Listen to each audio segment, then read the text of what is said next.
there are a few interesting things going on around today's show. Part of them are related to sports that we don't talk about here that I want to get Seth's quick feedback on because I think we did this last year too. But the real difference here, Seth, is I need you to talk for a little bit while I open a menu close. Nope, I got it. Tucker at the ballpark. Nate at the ballpark.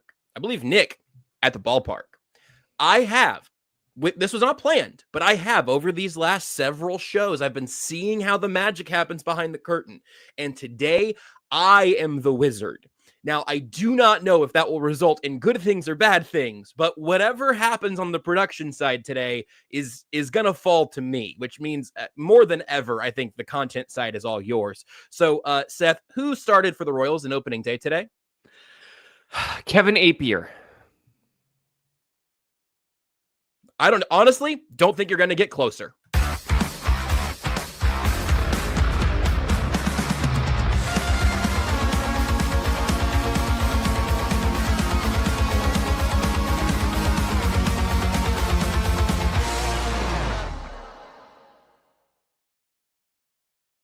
Pulling all the levers, and it's only weird games here on KC Sports Network. Joshua Brisco and Seth Keysor with you as we are live opposite the sport where the ball is around, one of the several sports where the ball is around. How boring.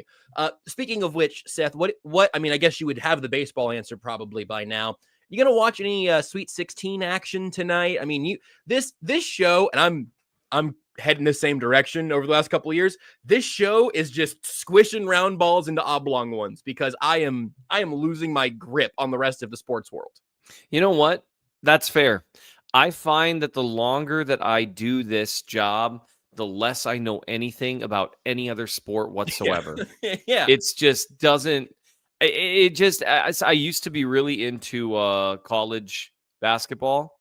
I was a big KU fan, partly because Jeff Boschee went to Valley City High School, go Highliners. But also because, like, when I became a Chiefs fan when I was a kid, that was like during like the Jacques Vaughn, Greg Ostertag era type stuff. So I was a big KU fan. And for one reason or another, they won the championship and it just kind of faded away for me. Like, I never went there or anything. That's probably why. That's why I was a little freaked out when the Chiefs won the Super Bowl, because I was like, is this, is it going to be a top of the mountain situation again? Fortunately, it was not. But yeah, I know almost nothing about any other sport. I know I always hear, like, when things happen, like, apparently, based on what I've read, Stephen A. Smith and LeBron James, as best I can tell, threw spitballs at each other from a respectful distance or something to that effect. Or either that or LeBron James said something, and he's really lucky Stephen A. Smith didn't say something because he was going to say something had he done.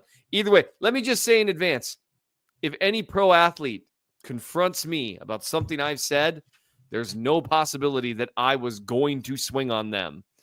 Especially if, it's a pro athlete who's like, 6'8" and 260. Like, that's just, it's not in the realm of things that I'm going to respond with. I might respond with, whoa. So throughout all of that, the thing I cannot get out of my head regarding the Stephen A. Smith, LeBron James thing, there's this stat that I had to double check to make sure I got the percentage right. This is my official take on Stephen A. Smith versus LeBron James. A recent survey revealed that 6% of Americans, including men, believe they could beat a grizzly bear in a fight. There it is. I don't know why the phrasing of what I just read went 6% of Americans, including men. I think that is incredibly evident that the 6% are probably entirely men. Oh, yeah. If you think you could fight LeBron or a grizzly bear, you'd better be LeBron or a grizzly bear. That's my take. Yes. No, and for those of you, it's not about the size of the dog and the fight's the size of the fight and the dog. I'll tell you what, you take the meanest chihuahua you've ever met, I'll find an ordinarily tempered pit bull, and let's see what happens. That sometimes the size of the fight and the dog, I had a buddy say this to me once after he kind of got knocked out. He goes, sometimes the size of the dog in the fight is downright dispositive. And it is sometimes. Well, that's a really good dog right there, though. It's a rare twist, but Hopper went to the groomer today, so he's got a fresh haircut. He's got a little bow tie I'll show off to the visual audience. If you're just listening, of course, Hopper is a 3-legged miniature schnauzer. That's not a breed. Most of them have all 4 paws, but he's just got a little nub here, and he's an absolute treat. But I'll tell you what, the size of this dog matters. Yes, Hop is a lover, not a fighter. He is a cuddler and a fetcher. Those are the things he does. And those are good things. These are great things. I love him for that. I don't want this dog to be a fighter, but we had some big dogs live next door for a while, and I'm going to say that if there was a fight there, Hopper's best move would just be to try to lick their face off. Yes. And I don't think that's what Stephen A was going for. So, thank you, Hopper, for the visual aid. That might have won the dang fight. Never let them know your next move. I'll tell you what. Look, when in doubt, try to bite someone. I'm just saying, like, what better chance do you have? I do think a lot of people. I don't know how many people have really genuinely stood next to a 6'8" human. Dude, I remember what I felt on the inside when I was close enough to Tano Passanio at training camp many, many years ago. Like, I was 13 getting autographs or whatever. And I just remember Tano Passanio being an impossibly large human being. Yeah. It's the one that gets me the most. I do. I mean, some of the guys, they're just so wide, but I will never forget it's always training camp when you can really get close. Like, I always tell people, go to training camp when the pads are on, because that's as close as you can get to really hear what it sounds like. Yes.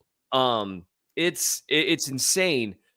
When the defensive line were doing drills and Chris Jones kind of walked by and psyching up the crowd, and he kind of walked by close to where I was, and I looked at him. I mean, these guys now, is LeBron James as big as Chris Jones? No, Chris Jones is a freak. Although Chris Jones, I bet it's pretty close, actually. And that's the thing with James. And so that's why that entire conversation has been so funny to me. Like, well, I would have swung on him. Why? Like, that's like, I mean, what? And also, isn't Stephen A, like, what are we doing here? Isn't everyone here over 40? What are we doing here? That's such a good point, I could totally beat up that guy. It's like, well, okay. Like, one of the funniest responses I've ever heard. Stephen A is 57. LeBron is 40. Yeah. God, Steve, you're almost 60. Stop talking about swinging on people. No one cares how tough you are. Like, toddlers can throw fits. Calm down. And that's where, I mean, again, I'm sure, if he ever sees this clip, I'm sure I'll get dunked on. But you're 57. No, I'm sure he'll hit you. Oh, yeah. Yeah. He's going to drive up here and throw fisticuffs, sir. Like, what? If you are over the age of 30 and you're talking about fighting for any reason, but like someone broke into your home or something insane happens, I'm judging you a little. I'm sorry. I'm just judging you a little bit, because let's be honest, fighting hurts. Whether you win, whether you lose, it hurts. We're old. We're washed. Just accept it. It's going to be okay. And MJ definitely would have hit him because MJ's the GOAT. But, whatever. Like, Skip Bayless definitely would have hit LeBron because he's the GOAT. I'm going to take the other side of the same debate. And these are what Google is spitting out right now. I don't know what LeBron's actually playing at. This feels extremely low to me, I think. He's listed at 6'9", 250. I bet LeBron hasn't been 250 in a minute, right? Like, no. and he's carved out of stone, which is dense. Chris Jones, 6'6", 300, pretty much. Just a couple pounds under listed. Yeah.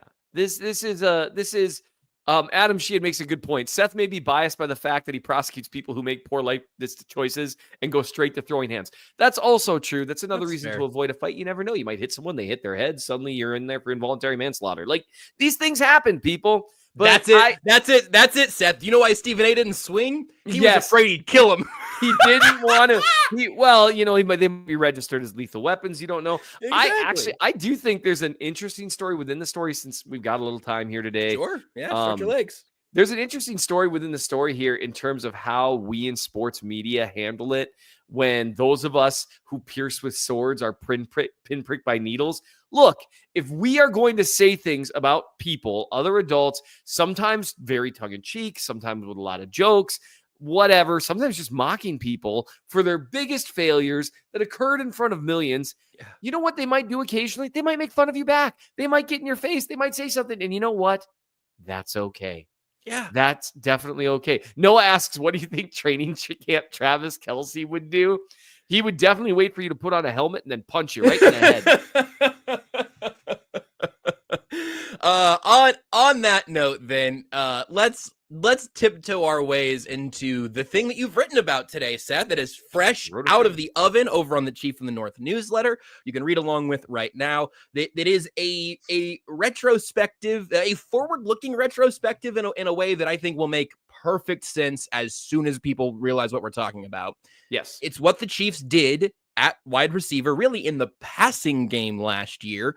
We never saw the full plan A. In fact, as you broke down, there were really kind of three separate breakdowns in the plan last year.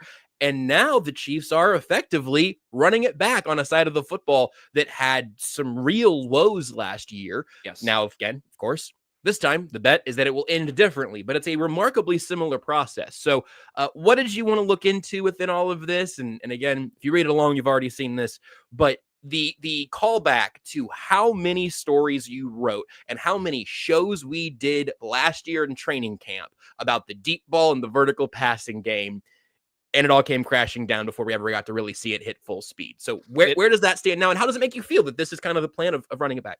If you wanted to see the closest thing approximating what the Chiefs wanted to do in 2024, you watch the first half of Chiefs-Ravens, which, by the way, that first half of Chiefs-Ravens in week 1 might be the best Patrick Mahomes has ever played. Like, really? I was watching. I haven't touched that game in 25 weeks or whatever. Like right before the first half, Kingsley Suamataia had a few losses. There were a couple things that went a certain way for them. But like the way he was playing, I was like, oh, this dude's throwing for 5,000 yards this year. This is going to be amazing. So the Chiefs had a plan last year.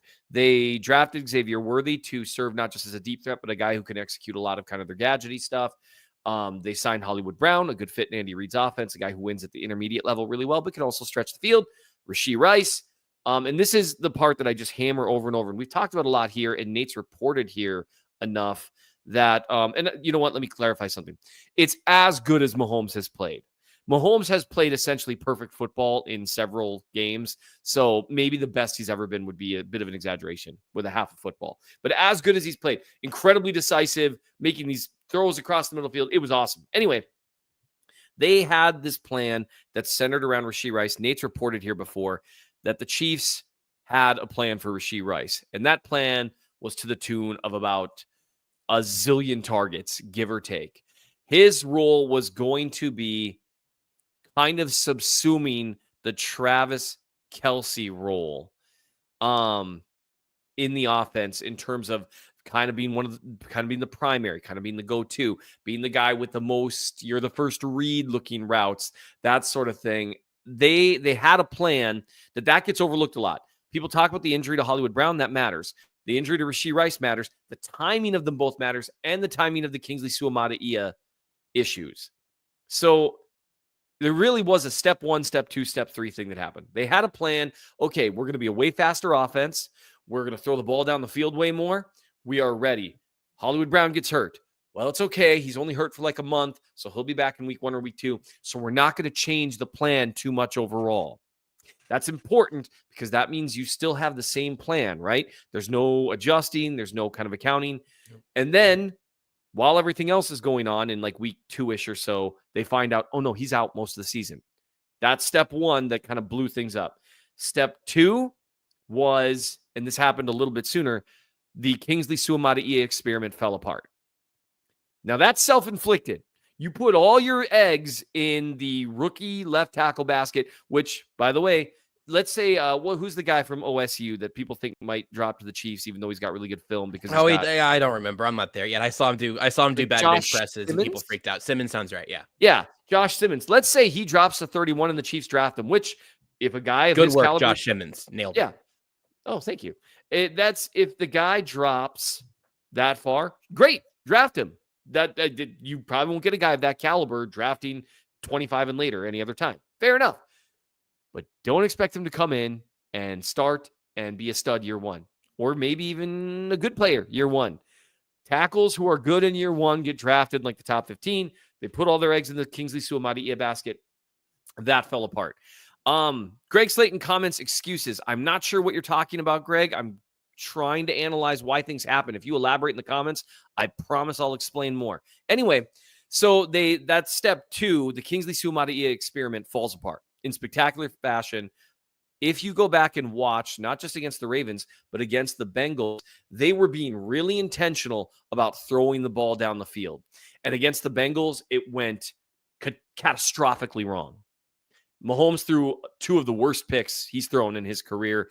I mean, he's thrown some really bad ones. So, but both of them, one was a really bad throw, one was a really bad look and a bad throw. They were trying to push the ball down the field. Worthy wasn't quite ready yet. The chemistry with him and Mahomes wasn't quite ready yet. It just didn't go well. And then in the meantime, Kingsley Suamataia was getting destroyed.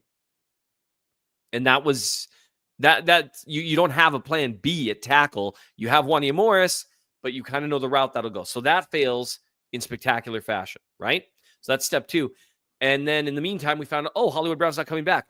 Okay, well, what are we going to do? Oh, no, now Rashee Rice is hurt. So now your wide receiver 1 is gone. And not just your wide receiver 1, but your plan for the Kelce succession is gone. Now, no one's going to replace Travis Kelce. You can try to, replace him in the aggregate, right, production-wise. Role-wise, Rashee Rice made the most sense in certain facets. And then so some of it goes to Noah Gray, some of it goes to Rashee Rice, some of it goes to Patrick Mahomes, just finding guys, right? So then that happens, and now you've had those 3 steps go, and now the entire plan that you had that's centered around having a good offensive line, having Rashee Rice healthy, having Hollywood Brown, and letting Xavier Worthy come along slowly is just shot to crap. It's completely gone. It's over. And so what they had to do at this point, we have to completely revamp how we're doing things. And you watch the offense do that over the course of weeks and weeks. We've got to revamp for really poor play at left tackle. We've got to revamp for not having our 2 best receivers. We've got to revamp. They tried to have Xavier Worthy kind of be that wide receiver 1. He wasn't ready for it. As the year closed down, he was a lot more ready for it, and that's exciting. But they basically had this plan, never got to execute any of it. They're so confident, from what I can tell, they're so confident in the plan they had heading into 2024, and this is where it gets interesting to me, that they are essentially trying to run that plan back. They upgrade the left tackle position. The left guard thing, you can work around an average left guard or even a subpar left guard. You can't work around really bad left tackle play nearly as well. That's why they get paid the big bucks. That's part of it. So now they bring back Hollywood Brown. They don't sign any other receivers except they bring back Juju Smith-Schuster. They have a plan for Rice. They have a plan for Xavier Worthy. The plan is here. Now it's a plan with, in theory, a better Xavier Worthy. That's how confident they are in the plan. And that's what I found so interesting. And I wrote a lot more words on it. But it's so interesting to me that you would take a plan that failed last year and try to run it back again. And what they're basically saying is, we didn't get to do the thing. We had a thing. We didn't get to do it. That to me begs the question you have to ask of, like, why would you run back a failed plan? And I think that their double answer is we didn't get to actually see the plan. And importantly here, we didn't get to, we don't believe that this plan will fail the same way again this year, which is a huge part of all of this. I want us to take a timeout and continue this conversation. But first, I don't want to miss this question from Adam Sheehan, who's asking, last year, Know Your Draft Crush on the Chief of the North newsletter was pretty much all about wide receivers, if memory serves. What's the plan for this year? How are you going to do that? Also noting that the KCSN Draft Guide can be pre-ordered right now. So you can get everybody covered in the KCSN Draft Guide. And then Seth's deep dive. Again, last year, a lot of receivers. Going to mix it up a little bit this year, right? Yes. So the plan for the Know Your Draft Crush series, and by the way, everyone should check out the KCSN Draft Guide. Here's how good it is. Before I worked for KCSN and they were a competitor, I was like, hey, go buy their draft guide. That's what I would tell people when they ask me about certain players. There's nothing they do such a great job. I am going to be less position specific this year because it wouldn't surprise me if they went, depending on how the draft goes, if they went defensive tackle. I'll go in order of what I think is most likely. It wouldn't surprise me if they went defensive tackle, wide receiver, or offensive line. There you go. And I think offensive line is a very specific situation. I think that's if Simmons, who, from what I'm understanding, had he not gotten hurt, everyone assumed going in, and after some of his games, he was assumed to be probably a top 10 to 15 pick. If he drops, that might be a situation where they say, look, we'll figure it out later. Get the best, get that offensive lineman. But I think defensive tackle, a few wide receivers. I definitely want to look at Burden, if I'm saying his name correctly. You are. Just to make everyone happy. But also, because word is now he might drop to 31 after an entire year of everyone saying, oh, no way he falls that low. And that guy screams Andy Reid offense, even though I think he's a bit of a redundant fit with Rashee Rice.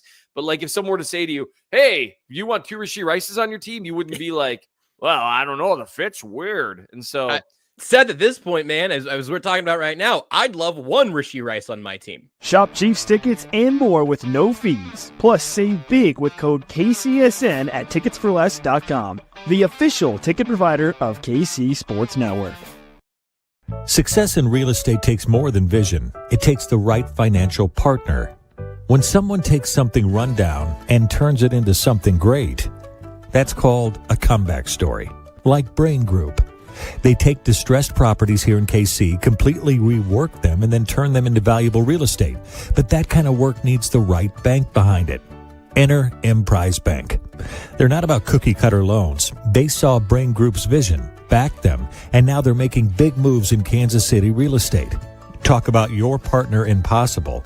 Emprise doesn't do one-size-fits-all financing. They invest in potential and back growth. Visit emprisebank.com/KC to learn more. Emprise Bank, member FDIC, equal housing lender. All right, so let's dive back into this wide receiver situation where the Chiefs are now. And you said this in so many words, but it's what I wrote down after going through your story that I just wanted to make sure we reiterate here today, because there are a lot of good comments and people who have brought, I think, good, reasonable questions to this. I'll read a couple of them as we go. But what I wrote down after going through the story was wide receiver was bad luck. Left tackle was about bets they lost every single time. And weirdly, like they hedged their left tackle bets at weird times in weird ways. Wanya Morris was a hedge. They bailed on Kingsley and cashed that out after 2 weeks or whatever. I think the process of that, and somebody earlier asked, Pazlou asked, was Kingsley more of a Veach miss or the coaching staff? Yes, both, either. Maybe, I don't know, but it was a miss, right? In year 1. And now he's kicking into left guard. And if he replaces Joe Tooney successfully, you're okay with it, I guess, if you're covering for him as your left guard. Not the same thing as having a Hall of Famer at that position, but I digress. Right.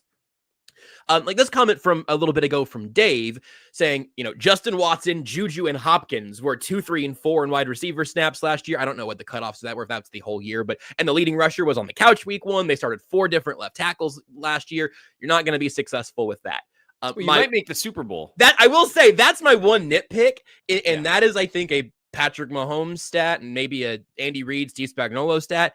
Yeah, they were more successful with that plan than 31 teams in the NFL were last year, which is remarkable because and again, look, like I feel like I am taking every opportunity to remind people when the Chiefs have made mistakes, when they have had bad processes or at least bad results. I am in no way like everything's gravy. They won a Super Bowl in my lifetime and they can do no wrong. I've never been that guy. Mostly because I never thought they'd win a Super Bowl in my lifetime, but I digress.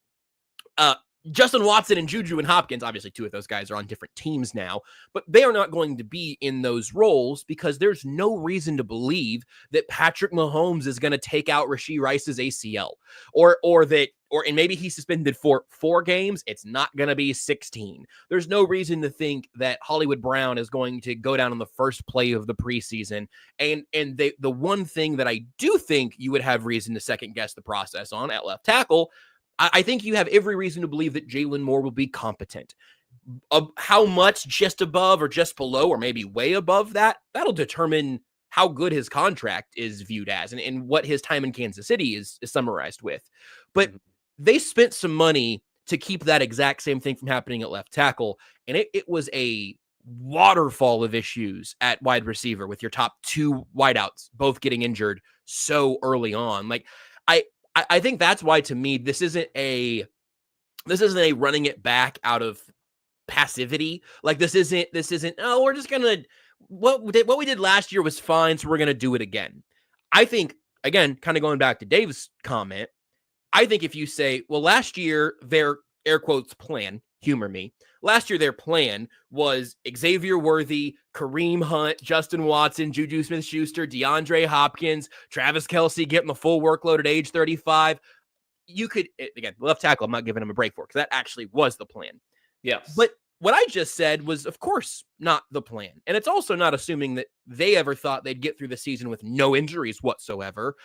They just ended up with a tremendous number of them at very important positions, specifically the two wide receivers. If Rashee Rice, again, if Patrick Mahomes doesn't go through Rashee Rice's knee, this offense looks so fundamentally different.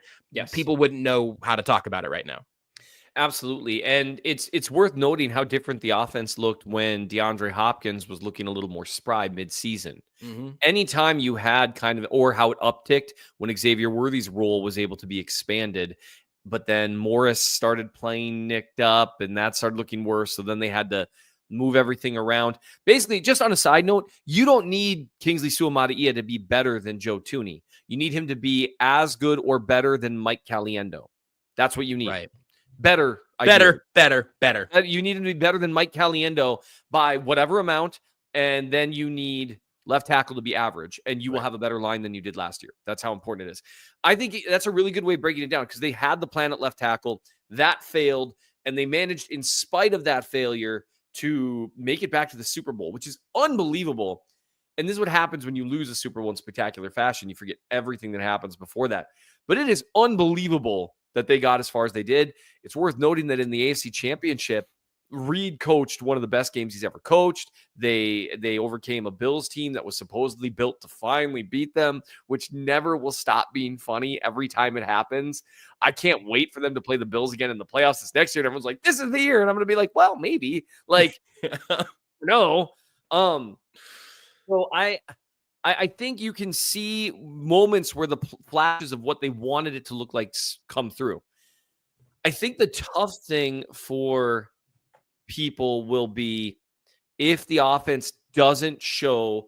I think someone, Dave Thomas, I want to say, commented that they were 10th, I think, in points per drive, which is true. They were an average to above average offense.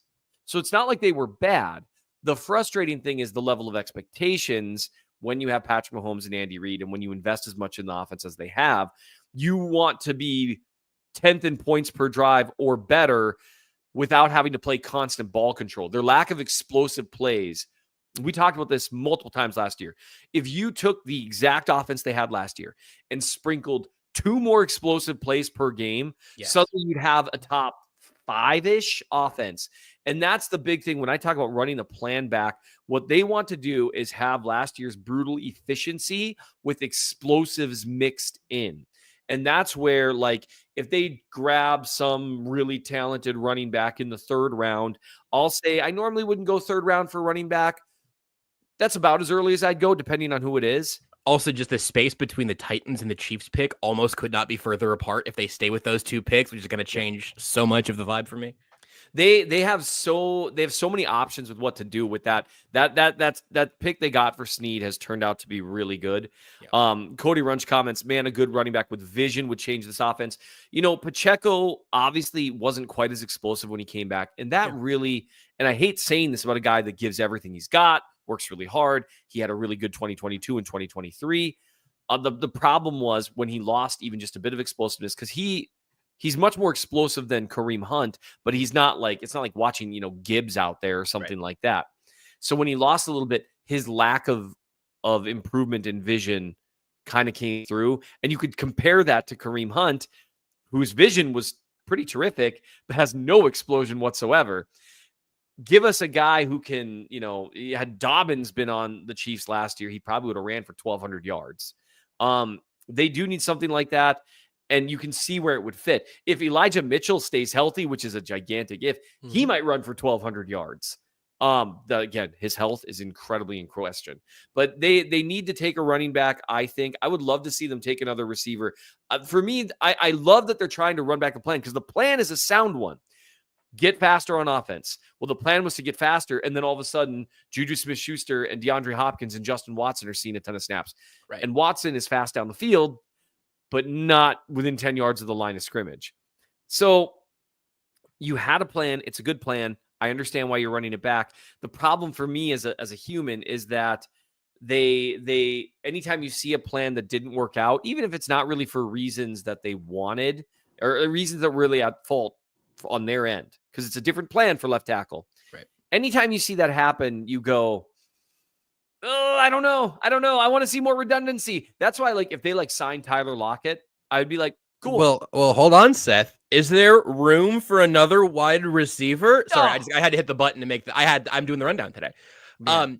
One thing that has changed, I think this happened late Tuesday or sometime yesterday. Stephon Diggs, not that he was ever one of the guys we were going to be talking about, but Stephon Diggs was kind of the most recent mover in free agency. He signs a deal with the Patriots.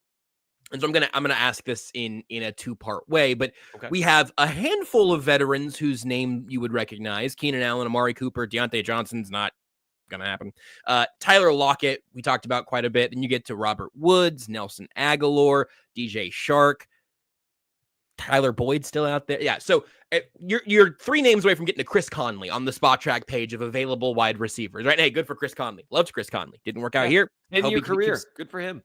Keep making money and making Star Wars fan films. That's what I remember about Chris Conley. Yeah. You have those guys, and then of course you have the entire draft class. When you say you'd like to see them add another receiver, how much of that is for 2025, where maybe you would have a Tyler Lockett in, where you're adding in that case 32-year-old speed as opposed to 22-year-old speed? But are you interested in Tyler Lockett or one of those other names I mentioned, or is this just about adding another piece in the draft for you? You know what? I would take either. And honestly, when you frame it that way, because I'm team draft a wide receiver in the first 3 rounds every year, and I am. I just don't, with how expensive receivers are, how many of them you need, how diverse a skill set you need, and how good those classes are every stinking year now. People who know much more about the draft than me, every year they go, yeah, we're just never going to have a bad wide receiver class ever again. Right. And so I honestly, I would prefer of the 2 options, probably a receiver in the draft. But, that's when you start, okay, well, what are they going to do? If they take a defensive tackle in the first round, then what do they take a receiver in the second round? And then what if they take a running back in the third round? Now it's like, well, what about the line and other things like that? I think I would definitely prefer, like you said, the younger guy, in part because it seems like their process with receivers has improved in the draft. The results have certainly improved.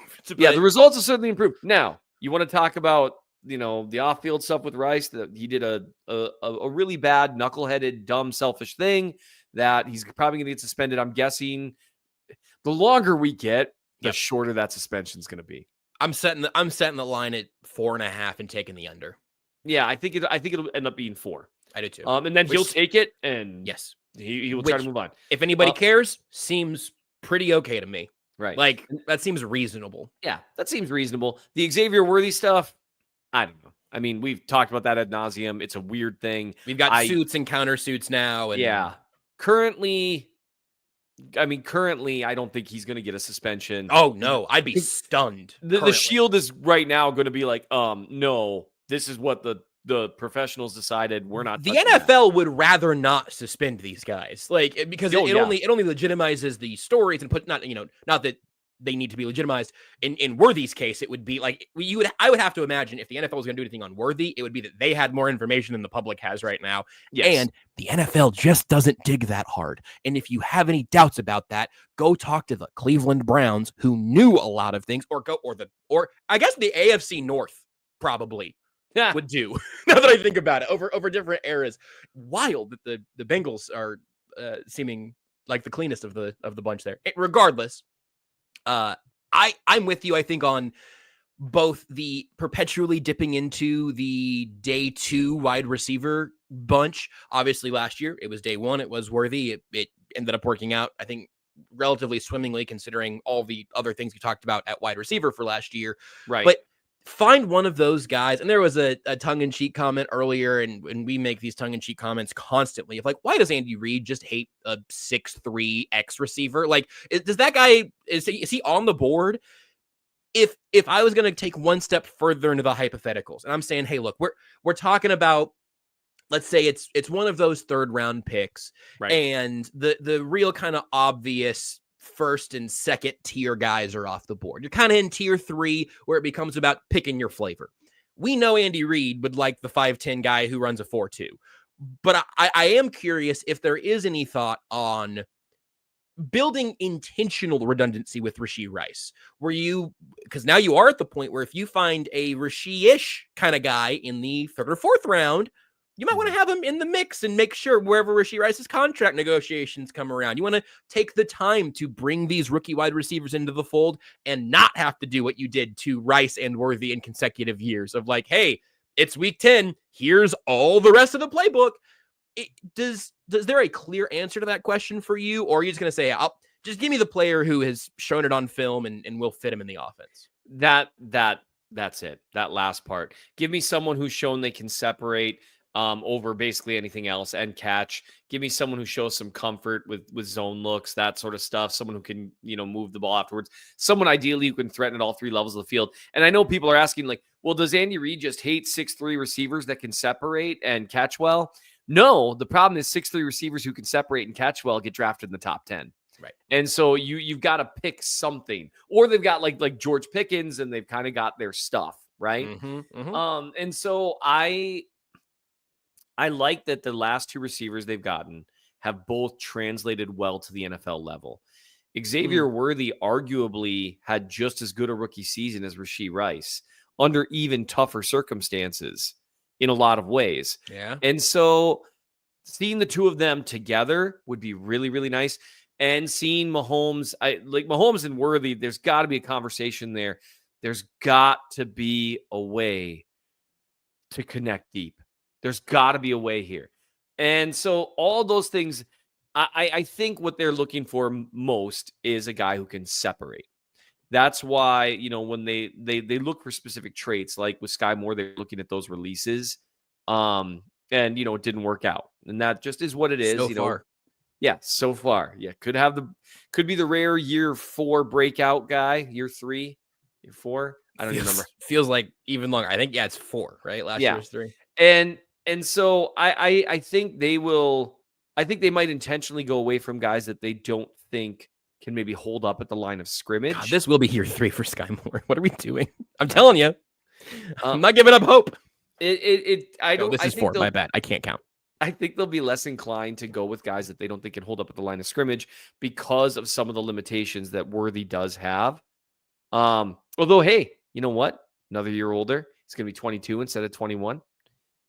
Maybe he'll gain like 5 pounds. And for him, that's like 20% of his body weight. So like, all we need him to be is like as strong as Deshaun Jackson. Like, we are not asking for a lot. And I'm sure the guy works hard. So I think they're going to go with guys that can separate, all that fun stuff. But they really do need to prioritize a guy that can separate at all 3 levels. Because with where they're at right now, Hollywood Brown is kind of that guy that can do that. Xavier Worthy is a guy that can do that in theory, but isn't as much of a possession receiver, etc. Rashee Rice, we'll see, wasn't a deep threat his first year. His second year, we saw a couple players were like, wait. But we'll see how he looks after a really tough knee injury. You mentioned the deep passing game here. I know you're looking into writing about this at some point coming up, but there was a Twitter thread that you had looked at and quote tweeted and talked about a little bit. If I give you all of 16 seconds to collect your thoughts, do you think you could talk about the deep passing situation to this point and what you think is interesting, what's not? Not only can I, but I will. Well, maybe I won't let you.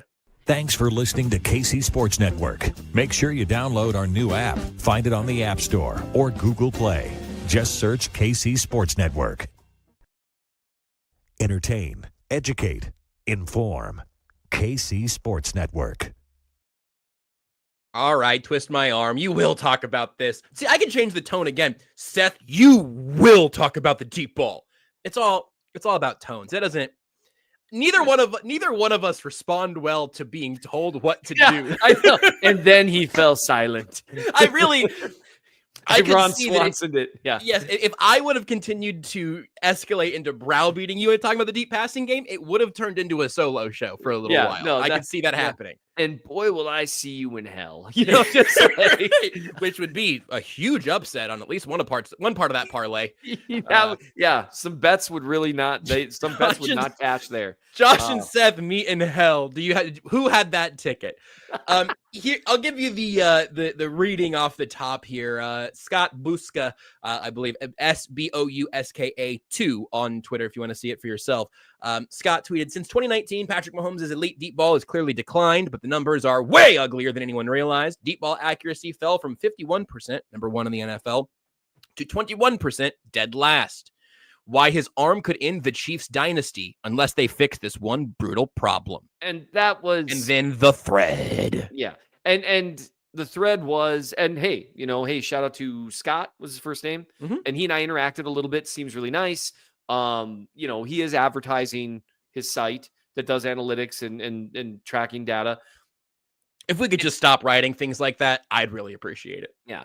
And so I get the reason why, it's like this one thing I get it. That's the game today. Here's what I would say. Mahomes was never an elite deep ball passer. Never was. Not in that was step. I would say in this tweet, again, he seems perfectly fine. Like there's some good work in here. I think there are 3 factual statements in here I would take issue with. That's one of them. Right. And the idea that he has now lost this deep ball passing ability, I would say this. Mahomes was not throwing a particularly good deep ball last year. Most of the time, though, when he was throwing deep, there was a few different things going on. He was under pressure. It was 3rd and long. There was an issue with the receiver. But there were times where he just missed throws, too. And that is... It should be beyond dispute that the Chiefs' deep ball has been bad and or absent over the last couple years. They basically stopped trying this year and in 2023. And that's one problem is the stats are just going to get worse and worse because, generally speaking, if you up the deep ball is an interesting thing like this. You just need to hit on one to drag all the stats way up, right? But if you're only attempting one a game and you just miss it, that's not really going to, it's just going to keep getting uglier and uglier, generally speaking. They basically gave up on it. After the whole 3-step kind of fiasco that we talked about, they basically gave up on it, and it was inefficient when they tried it, and their offense wasn't really well set up for it. They would try to do pretty much the only deep shots they ever took were set up deep shots. As in, it's not a play call where you're looking for a bunch of different things. It's you got one guy running deep and you've got the protection set up a certain way and all this stuff. So, and this just for note keeping, this is not a Tyreek Hill thing because year one with MVS being the field stretcher, do this thing, 9 routes coach. Year one of MVS, they were doing all of that. Year two of MVS is 2023, which is when this starts falling apart. I'm not saying it all boils down to MVS, but just trying to put those markers back in your head of, well, who was the guy running a lot of these routes or not getting the ball? Absolutely. And it's worth noting that, it's not as though this is purely, post Tyreek Hill, it's been bad. Right. Because in 2022, they had an incredibly efficient offense and still tested down the field. You saw some of the weird things that occurred with the wide receiver room and then the receiver room due to injuries and left tackle in 2024. It's all explainable. It's just got to get fixed. And that's where the why becomes important. Some of it is Patrick Mahomes was, the most efficient deep ball thrower in the league in 2018. You know who the most efficient deep ball thrower in the league was in 2017? That would be Alex Smith. Alex Smith? Yeah, yep. Okay. And so the Tyreek Hill theory has legs to it. Patrick Mahomes has never been a great deep ball passer. He's been fine at it. He's fine. Having Tyreek Hill improves your deep ball. You're great at it, it's going to be elite. You're good at it, it's going to be great. You're bad at it, it's going to be good. I could throw 4 good deep balls at Tyreek Hill over the course of the entire NFL season. Right. Assuming if you turned off injuries. Yeah, assuming nothing else bad happened to you along the way. Yeah, right. Yeah. No. Oh God. Hold on. I'm turning into Stephen A. Smith. Go ahead. Yeah. And so the big thing is it's that information provides a what, and everyone has their theory. Oh, Andy Reid has ruined him. Matt Nagy has ruined him. No, Eric Bieniemy has ruined him. He only was good with Tyreek Hill. He's actually bad at throwing the deep ball. Oh, the offensive line has been too terrible to help him. No, the offense doesn't call enough deep ball plays. The wide receivers have been bad. You know what's true? A little bit of all of that. And I actually plan on writing about this at some point because it's important for people to understand what went wrong with the deep ball last year, because all of these things are happening simultaneously. And then it's a matter of they saw this happening, so they adapted. And that's why they made it back to the Super Bowl. And that's why they were able to have the offense that's 10th in points per drive, because they said, we're not good at this right now. We don't have time to figure it out on the fly. We need Xavier Worthy to doing a bunch of other stuff, and we just can't do that right now. And so I understand why they moved away from it. It actually is a really good example of Andy Reid and company doing what some people claim Andy Reid doesn't do, which is adapting. Their offense was not able to run the way that they had planned it all offseason, all training camp, all preseason. It's not going to work. And so they adapted, and it worked well enough. And then they ran into the worst possible matchup at the worst possible time in the Super Bowl. And so now it's okay. We got to be able to do more than that if we want to get back to being not just a solid offense, but a high level one with consistency that's a little more matchup independent. This all kind of came together somewhat simultaneously and making today's show just about a lot of the moving parts or the staying parts, perhaps, on the offensive side of the ball. We did so much defense on Tuesday. But with all of that being said, since we covered some of the O-line plan stuff earlier in terms of where that fell apart last year, how that influenced where we're at now, I am just sort of like interested on where you're at now. And I feel like I can feel a couple of places where I'm starting, my takes and expectations are starting to settle in, and I don't know if they deserve to be there yet. But on the Chiefs' offensive line plan, on the way that they are attempting to run it back from middle on right, and even though some of the Trey Smith deal, it is March 27th, according to my clocks. I don't love it. They figured it out. I don't assume that they would have had any big splash moves they would have made if they... Maybe they could have signed Jack Cochran and Najee Johnson to even more money, I guess. But I'm just letting that be my axe to grind because I'm pretty comfortable with that one not coming back to bite me. But it is really unfair. Well, maybe it's not. Maybe it's totally fair. I don't know. It's a little fair. It's a little fair, right? Thank you. But I am settling in on what I think about the left side. Jalen Moore at left tackle. I've liked the contract the entire time. That hasn't changed. And then Kingsley Suamataia being your... After getting 2 full weeks of being your day one starting left tackle as a rookie, as a sophomore, he's your day one starting left guard. And I don't know if you're gonna be surprised by where I'm settling in on that, or maybe you're gonna be in the exact same place. But where are you right now on that front five? Just purely 2025. And I think we're certainly on the same page, even if they do draft the tackle at 31, which I'd be a little surprised by right now. Even if they do draft the tackle at 31, Jalen Moore not starting in week 1 would mean something disastrous happened somewhere in the process. How do you feel about the solution the Chiefs have found for themselves? I would have preferred that Stanley hit free agency and they just kind of threw the bank at him a little bit. Yeah. Given the options they had available after that, it was do what they did with Jalen Moore or pay Dan Moore $20 million a year. I'm perfectly comfortable with the route they went, or pay Cam Robinson quite a bit more money.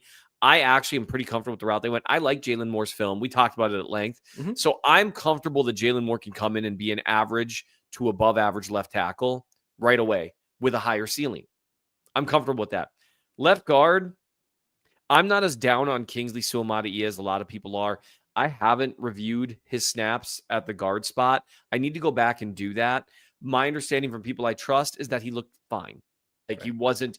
And that to me is a really, really, really, really, really good sign because it means he was not ruined, hopefully, by what happened those first couple weeks, because there's some guys that would never be able to get out of their head with that. Yep. He's an unbelievable athlete with unbelievable size and length for a guard. So he has physical advantages there that he had physical advantages as a tackle. As a guard, he has tremendous physical advantages. So he's got more and more of an opportunity to stand out there. But I feel better about the line with more there than I would if they were going to try to draft another rookie, or basically of the plans they had available. I think that was the best option they had. So I'm okay with it. And I see a very high ceiling potentially, but there's a lot of it depends. Yeah. That's the big thing there. I will say the Chiefs have overcome relatively meh guard play multiple times with Mahomes. What they haven't ever really overcome, they've overcome in the sense that they've won games and even had an above average offense, but something that's actually held them back a little bit has been mediocre tackle play.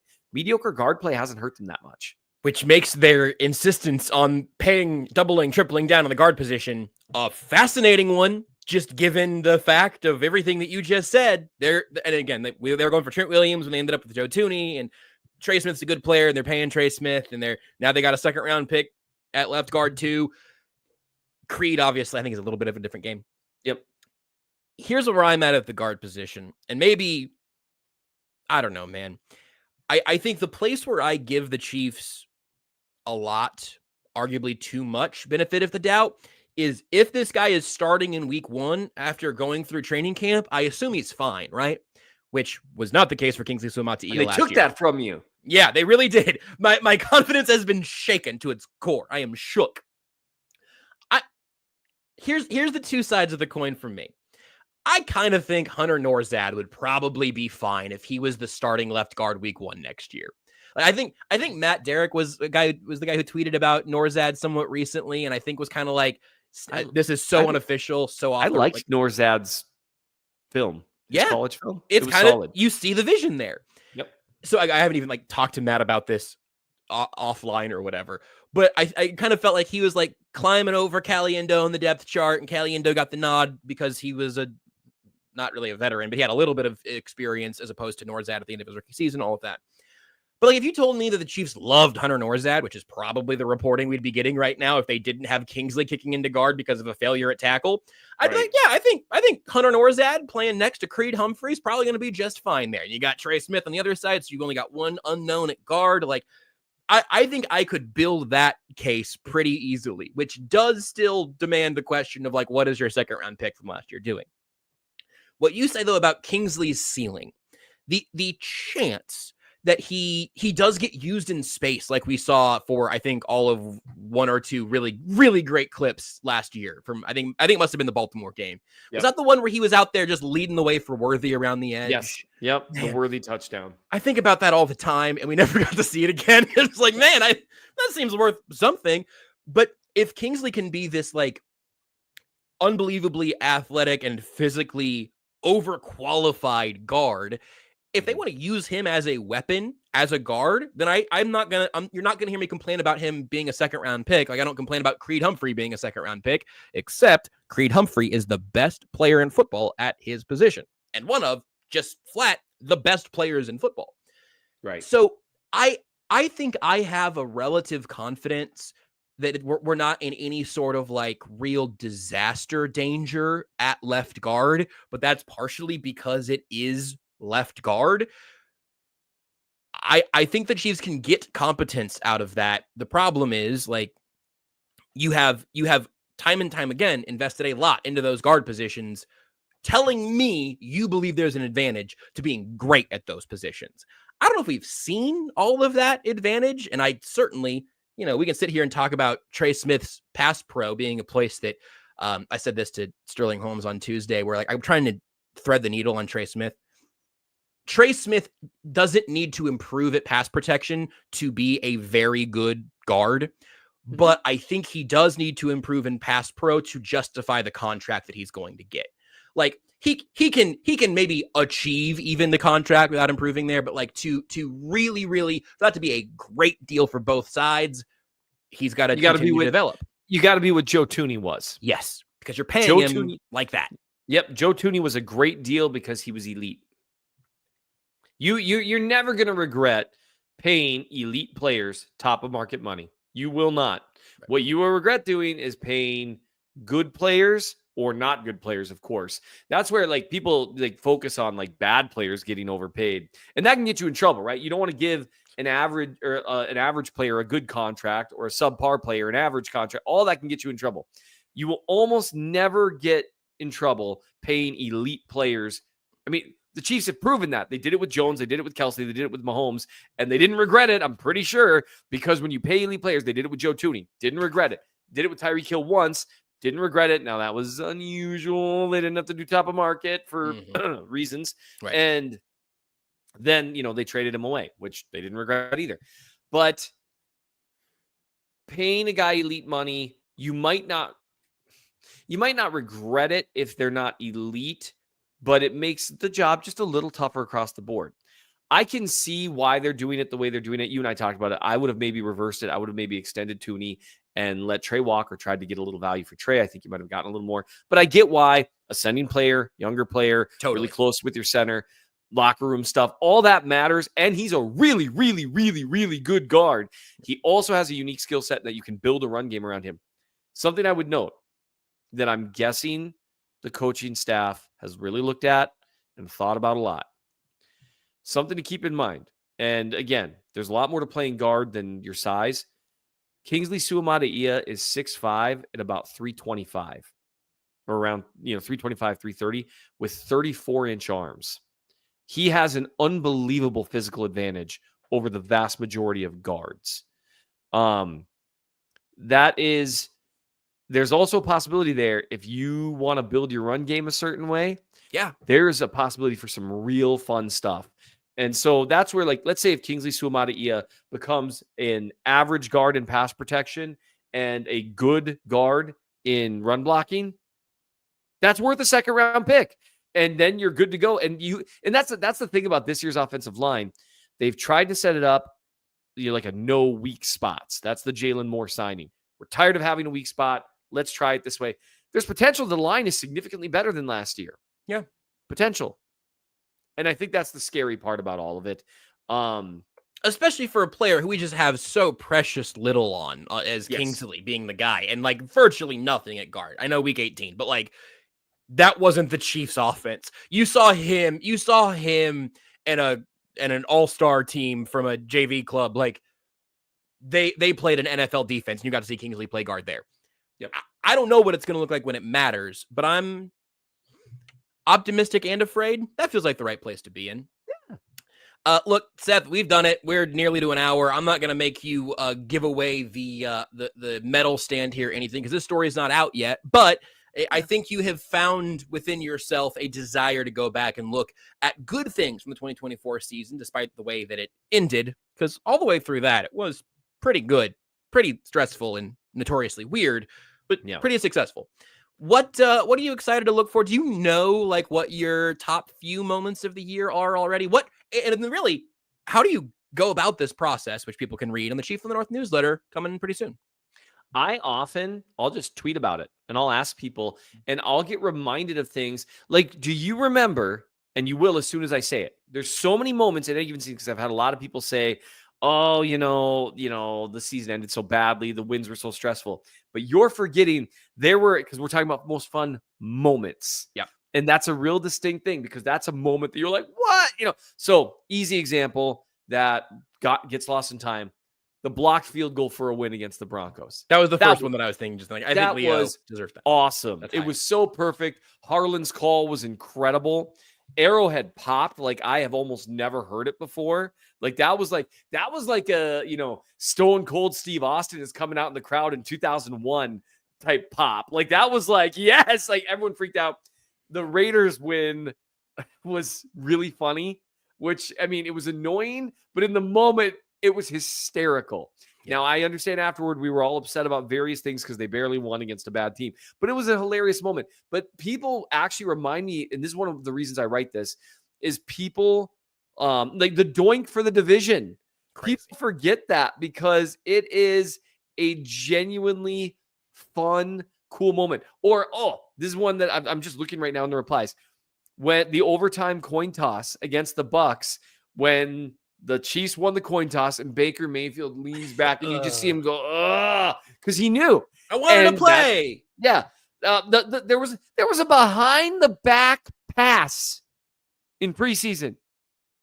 Mahomes, the comments right now. See, this is what's fun. Like everyone that's in the comments right now, honestly, and you know what? Thank you, Greg Slayton, for this. St. Bink's interception of Mahomes was good. I'm sorry. That was fun. Watching how badly Colin Saunders wanted 6 there. That was fun. Mahomes trucking a San Francisco safety for a touchdown. God, that was great.